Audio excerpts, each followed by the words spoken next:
And here's the thing, at 7 minutes after 1 o'clock. Could the UK move to a 4-day working week? Straight away, you kind of know what some of the answers would be. And that's what I couldn't possibly do that in my trade, would be the obvious answer. I'm thinking instinctively of cab drivers, for example, particularly at the moment, which is interesting that this discussion has come up. And we'll get two sides on this in about 15 minutes' time. But it's interesting at the moment when you'd think, are we really going to start discussing working less when many industries are not been working at all? Or will that eventually be the answer, that we take our foot off the gas a little bit? So the Germans work fewer hours per year than anyone else. Did you know that? The Germans. Now, I don't know why that is, or what it is about their policy making over the years that they've decided to go to fewer hours than the rest of us. They're followed by Denmark, Norway and the Netherlands. Countries that work the most. Who are you thinking? Who do you think's top of that list? I'll tell you in just a second. The Gambia, though, this is interesting. The Gambia had a 4-day working week. It was introduced by public officials in 2013. So they had this way back then. Working hours were limited to Monday through to Thursday, 8 a.m. till 6. Friday was designated a day of rest to allow residents more time for prayer and agriculture. The regulation, however, was abolished by 2017 by the successful president at that election, Adama Barrow, who decreed a half-day on Friday. So they do a 4.5-day working week. It's happened in different places around the world. Microsoft in Japan conducted a 4-day working trial just last year, granting workers paid leave on Friday. At the same time, it cut the length of most meetings from a full hour to half an hour and capped attendance at 5 employees. For the duration of the trial, the company reported a 23% reduction in electricity costs. Well, that would make sense. So what's not to like? Let's move to the UK. So late 2018, early 19 saw an increased interest in organisations switching to a 4-day. Some places already do a 4-day week. Simply Business, Azel, the restaurant in Edinburgh, the productivity firm Think Productive. Research foundation The Wellcome Trust reported in early 2019 to be considering moving all of its employees to a 4-day week. And of course, you may remember the Labour Party had adopted that as a policy up to the last election. I'm assuming that's now been ditched. Plymouth-based company called Portcullis Legals also gained significant media exposure at the tail end of last year following their conversion to the 4-day working week whilst increasing pay following a 5-month trial and colleague consultation. So plenty of places are kind of giving it a go. For some reason, Ricky, I sense, did we touch on this once before? We must have done. I'm sure I remember a couple of people calling us up saying, yeah, we already do this. So top of the list, who works the most hours in the world? Which countries? It is Mexico is number 1. Top of the, did you know that? Number 2, Costa Rica. Number 3, South Korea. A friend of mine went to South Korea and stayed with friends. And she said it was the most ridiculous thing she'd done because she never saw her friend because she would leave the house at 5:30 to start work at 6:30. And come back about 10:30 at night. The hours were just in enough, and that was normal. Russia is number 4, Greece is number 5. Interestingly, we're something like 27th. So we're nowhere near, 24th on the list, so not that bad. Apparently our average working hours in this country, depending on what professions you look at, go between 31 and 41 hours. So we work roughly the same as Austria, Canada, Finland, France, Israel, Sweden and Switzerland. Only 9 countries have shorter working weeks than the UK. So the Netherlands are up there as well, where the average person, this is in Europe, work 32 hours a week. Could we, the point is, the wider question is, could we make this work? And I understand, I was talking to Mike Graham, what I do for a living, and I'm sure what a lot of people do for a living, you actively love you love your job, and it doesn't feel like a job really. And this, I tend to leave the house nearly every day with a bit of a spring in my step. So whatever has gone on before, if you've opened an ugly bill from the tax man or something, I walk out that door and I think, you know what, I'm going to something good here, and I'm going to work with mostly good people. I say mostly because it's a funny old place, the media. We do quite well, actually, at Talk Radio in terms of working colleagues, and that's a big factor in, of course, satisfaction in the workplace. So when it comes to my job, I don't think that really counts in that respect. I'd happily work 5 days a week.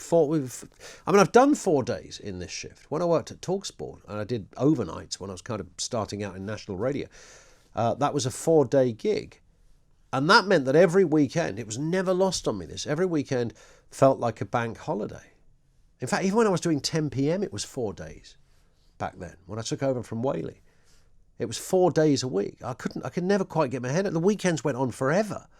It was an extraordinary position to be in. It felt incredible. 4 days, so every single weekend was like a bank holiday. So you'd finish work. My work finished on Thursday night, and I didn't technically check in again till Monday night.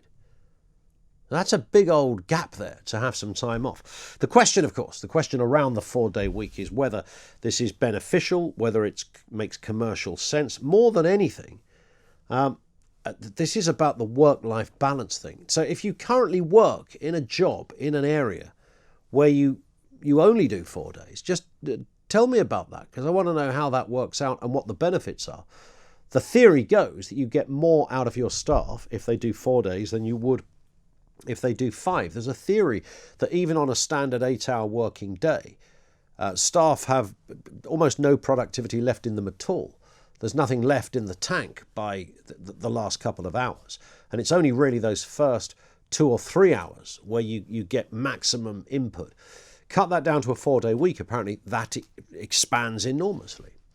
And that means people have more time with their family. It means more time, to do your own thing. It just means we are a healthier set of people. And I think back to how, and I mentioned this with Mike Graham, when I was a kid, my dad was a painter and decorator, and he really did do it's funny because I always thought that all painter and decorators worked from 7 a.m. till like 6 p.m. because that's when my dad was out of there. He used to leave about 7:15 in the morning. And sometimes earlier if he was working further afield. And he would never be home before 6 o'clock. Rare, really rare. 6:30, 7 o'clock sometimes. His hours were long. And it was, he loved his job, by the way. It was quite a solitary guy, and that kind of suited him, sitting up a ladder, painting windows and the like all day long. He was all right with that. He was okay with it. But it was a long old week. And he was very much, he wouldn't never have questioned. There was of an era where he wouldn't have even thought. Sometimes he worked 6 days a week. If you're self-employed, that's kind of part of the gig. You've got to get the job finished. You've promised the customer.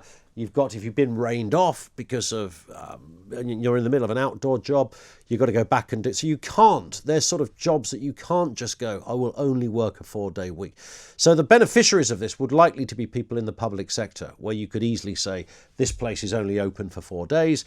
But everybody else, I don't know how that would work. 0344 499 1000. Would you essentially support the idea of the UK moving to a 4-day week? Because the one interesting thing about lockdown, well, there's lots of interesting things, but in this respect, the one interesting thing is that lots of people have kind of got used to working from home. Now, it's very easy. I notice this on the media quite a lot when people talk about working from home. It's still a very small amount of people who can work from home, really. The people that keep the cogwheels of the economy going are not people working from home. And whether they're working in hospitals or whether they're working in supermarkets or whether they are delivering you your packages so that you can work from home, I don't know, there's a big old list out there, but the people that tend to keep the cogwheels turning are not people that could work from home very easily. But the one thing that we have realised is that some people can. And that, of course, has then thrown up more conversations about, well, what else could we do? If people are happier and more productive working at home, why would you ever ask them to come into work?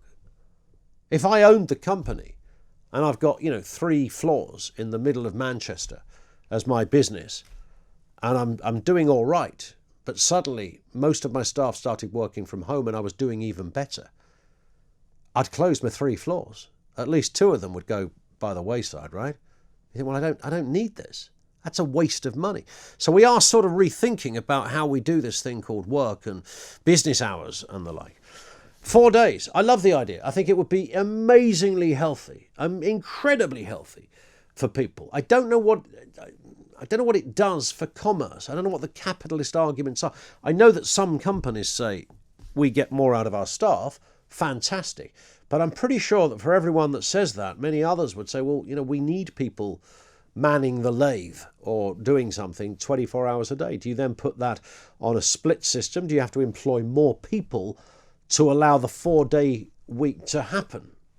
And that, I suppose, they're all the arguments where you would divide the room on this. I don't know how you would have an across-the-board 4-day week. And could you choose your own 4 days, for that matter? I mean, there's a lot of, I mentioned taxi drivers at the very beginning of this. There's some cabbies that will work Thursday to Sunday because that's their chosen business template, because they know that the weekend they can hoover up a more kind of intense regime because towns and cities used to be busier. Doesn't make a jot of difference now. I was talking to a black cab driver yesterday. He said, some days he makes 20 quid. 20 quid. You can't run your taxi on that, let alone make a profit and feed your family. Would you support the notional idea of a 4-day week? 03444. On this in from Rob Waterhouse. A lot of companies do a 4-day week at the moment. That's often 4 on and 4 off, 12-hour days. If we were to become a 24/7 economy, 4-day week is easily done with a flexi time to avoid traffic congestion and physical distancing, which is the new normal, of course. Then why not? Some changes are for the better. But if that means a very small business who's already up against it has to employ more people in order to make the flexi template work, then I can see why a lot of companies would say, sorry, we can't do that. Dan Rowler says this couldn't be a worse idea right now. Brits will be working harder and longer hours for many years to come as we hoover up the damage caused by coronavirus. It's a nice idea, but will never work. The capitalist system does not recognise work-life balance in this kind of way. Could you survive on a 4-day week? The last time we heard about the 4-day working week, of course, Jeremy Corbyn and John McDonnell were at the helm of the Labour Party, and the policy died an unremarkable death as the Tories won that landslide in December 2019. But the conversation about a 4-day week has been revived after European politicians sent a letter to Western leaders claiming that it would help economies recover. The SNP party conference overwhelmingly backed the policy this week, and Unilever is now trailing the policy with its own staff too. But with current economic climate as it is, could the UK survive a 4-day working week? Let's speak with Matthew Lynn, financial columnist and author, and Aidan Harper, researcher at the New Economics Foundation. Aidan, firstly, I'm instinctively assuming you're all in favour of a 4-day working week. How would it work? Absolutely. So we're in favour of a 4-day working week, a general reduction in working time with no reduction in pay. And we say that this brings benefits to the economy, to society, to mental health, and to our relationship with the environment.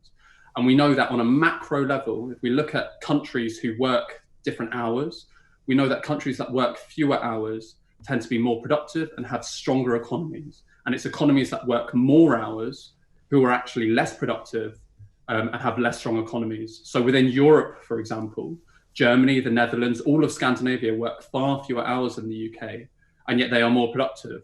The country that works the most hours in Europe is Greece. We have to ask ourselves the question, what type of economy should we be aiming towards? The likes of Germany and the Netherlands and Sweden, or towards the likes of Greece? Matthew Lynn, you're not that enamoured by this. I'm looking at some of the things you've written over the years on this. Why do you suppose it wouldn't work? Afternoon.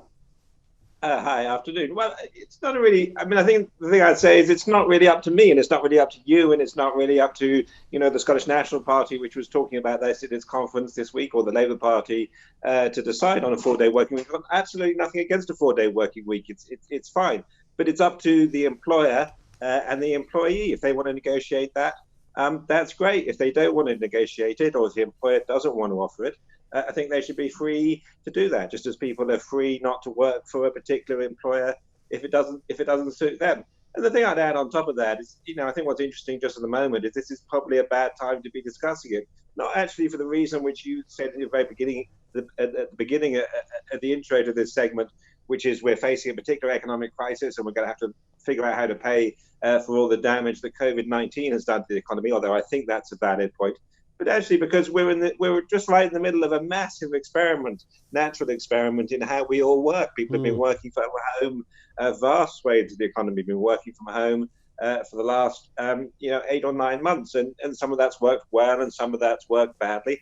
And we, hopefully we'll have the vaccine on the way, and we'll go back to having the option of working in offices or shops or bars, wherever it is people work quite soon. But I think a lot of employers are going to learn from that, just as employees are going to learn from that.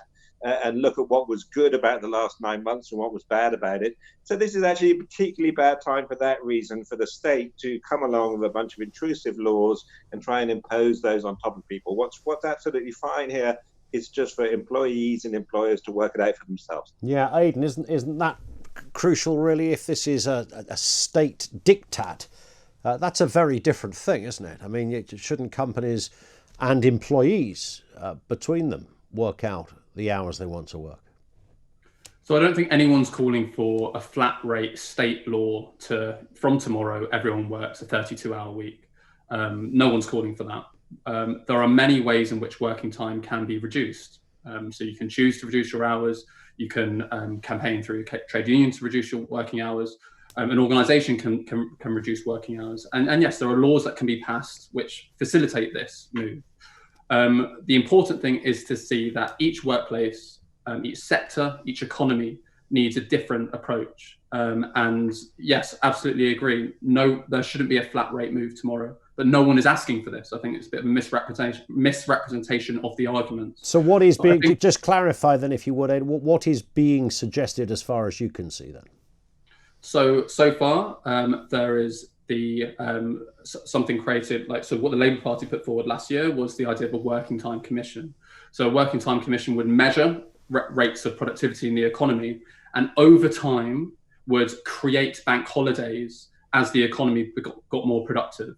And so this would enable a transition towards shorter hours through the creation of bank holidays. We already know that bank holidays are good for spending in the economy, which is essential for recovery, particularly in the leisure and culture sector. So in theory, you'd end up with a bank holiday every week?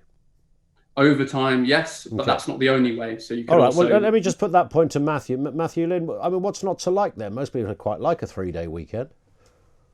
Yeah, I wouldn't mind one myself. Listen, I think I think the disagreements here are less than is often portrayed in the media, and it's very easy for to have some headlines about a 4-day working week. But I'm going to slightly disagree with that. I think once you start having commissions, once you start having bank holidays, you're kind of, although it's fair to say that the people in favour of this are not mandating it. They're not going to make it illegal for anyone to any employer to have insist their employees come in for 5 days a week. They're not going that far because I think they understand just how difficult that would be for many companies. But I think they're setting it as a target. And when you see headlines like coming out of the Scottish National Party conference this week, where they're talking about that, the SNP believes in a 4-day week. The Labour Party last year, or under their new leader, they seem to step back from that kind of stuff. The stuff that was happening at the European level this week. I think when you set it as a target, I think that's unnecessary. I think you're trying to impose it as a norm. Some people want to work 3 to 4 days a week, particularly parents, many, particularly women, although not just women. That's changing a lot within society. Some people want to work a 6-day week. Some people are workaholics. I got a bit of a workaholic as it happens. But we've got nothing against the workaholics. The important point is that it's really, think tanks, politicians, commissions, they need to step aside from this. And actually, one of the really interesting things that's happening in society is just how much self-employment is growing, how much the gig economy is growing, the hustle economy, how much flexibility people and employers are working for themselves. And I think the really good thing which politicians could do and the government could do is step aside from that. And bank holidays are not a good way to go. If the government does want to help, what it could actually do is look at more flexible labour laws, look at slightly more flexible tax laws to encourage the gig economy. Instead of clamping down on companies like Uber, which offer flexibility to people to work different hours, actually try and encourage them and design a system that's a little that brings in flexibility. Okay. If you look at all the concrete proposals, they lead to less flexibility. will make the problem worse, not better. And Aidan, just a point on the practicalities of this. I mean, there may well be within the kind of dream idea of working fewer hours and being more productive. You know, it could well be that there are companies that simply cannot make that work, and having to pay for the price of extra bank holidays could be the difference between survival and not survival. So that there's that problem. And also, if you can just briefly address the issue of the public sector areas like, well, hospitals and schools would be the obvious ones. How would that pan out? So I'd like to, I mean, there's quite a few points going on here, and I think it's really important that we zoom out a little bit. Like we are in a crisis, and sometimes it's hard to conceptualize the longer term changes in working time. People have always had aims for what working time they would like to work. The 8-hour day, the 2-day weekend. These didn't occur because employers had more flexibility and people chose what to do. It happened because of campaigning, because of an imagining of a different world and a fighting for and achieving that world. No one is arguing that the 2-day weekends or the 8-hour day somehow damaged society or the economy. And in fact, the biggest gains in working time reduction to win the weekends, to win the 8-hour day, happened after moments of massive crisis. So after World War I, during the Great Depression, and after World War II. That is when we reduced our working time the most that we ever did historically. We are in another moment now where we can address major issues, structural issues in our economy to do with overwork. I think when it comes to, I think it's really important to talk about pay here. Because that's the big question, isn't it? I mean, exactly. Would people be working more hours a day, or would they be working the same hours a day and less hours over a week? So the argument is that we've reduced working time without reducing pay. And in fact, we live in a country where we need to increase pay, particularly for the lowest earners in this country. We know that low pay is bad for the economy because we are in a wage-led economy. It's important to spend and to circulate money in the economy. Okay. And so therefore, decreasing working time whilst maintaining pay is a net benefit for the economy. We spend more money in the economy. It makes sense, and we can look at other countries who are currently working fewer hours than us with higher rates of pay to see that this is a net gain for the economy. What is terrible for an economy, and particularly at this moment in time, is mass unemployment, and we need to reduce. If there is limited work in the economy, we should share it evenly. Yeah, but if you want people working less and getting paid the same, then one might reasonably assume that would create more unemployment in sectors or areas that cannot afford to pay the staff. Meantime, Aidan, thank you. Aidan Harper, researcher at the New Economics Foundation. The other voice you heard there was Matthew Lynn, financial columnist and author. Could you make it work? Could you make a 4-day week work? Do you already work at a company where they implement this? And what of your position as an employer? What would it do to your business? Could you see the benefits of this? As our speaker there, Aidan Harper, suggests that there is a way to be more productive working fewer hours. 0344 499 1000.